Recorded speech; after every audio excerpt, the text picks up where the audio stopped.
crisis started off with the United States, and then we talking about decoupling. We're talking about the developing world is no longer attached to the United States or to the developed countries.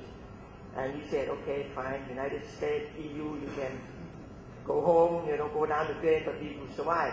But in reality, that didn't happen. We also get into trouble as well.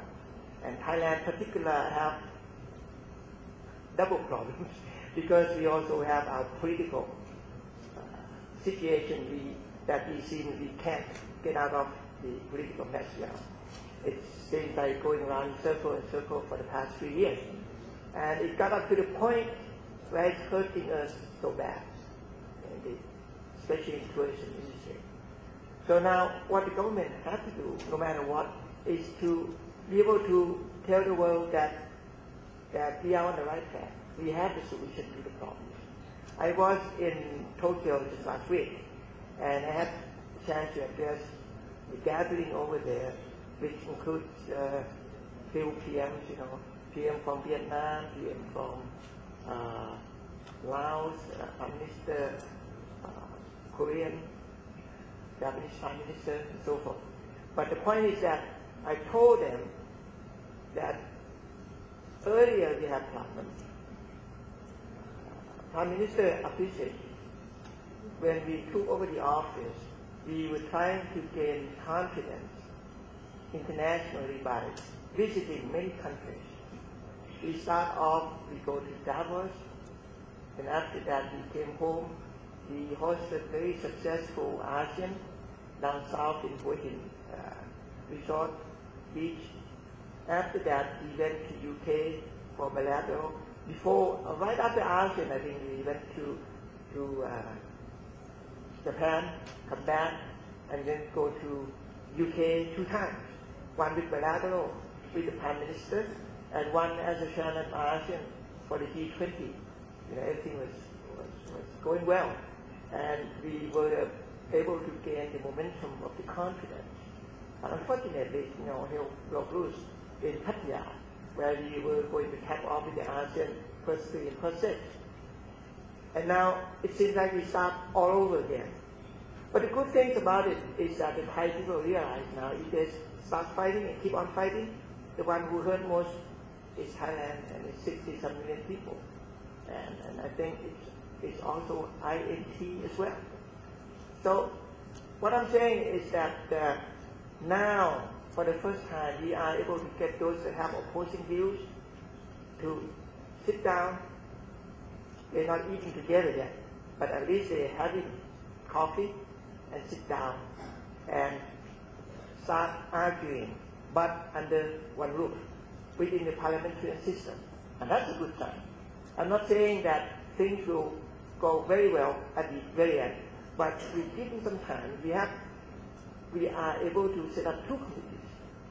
One is just to investigate during the riot that if the government did anything illegally, anybody died, anybody got shot by the M16 gun, that's being pinned on the newspaper. So that committee would do just that. And if we have enough evidence that there's some wrongdoer, then the government will go after it. We have 2nd committee that do the reconciliation process. We will talk about whether the Constitution should be amended. We're talking about amnesty bill, blah, blah, blah. So all of this will be done within 3 months' time. Hopefully, if there are still some argument on certain items, we go to the people. We call for the referendum. So I think we do have a roadmap to reconciliation, to peace, to stability. Then what? If things go well, on the economic front, we do 2 stimulus packages. One urgently during the trips, I told you about Excellency Prime Minister went overseas. During that period, we do the emergency stimulus package, which we want to increase aggregate demand, we put cash into the hands of people.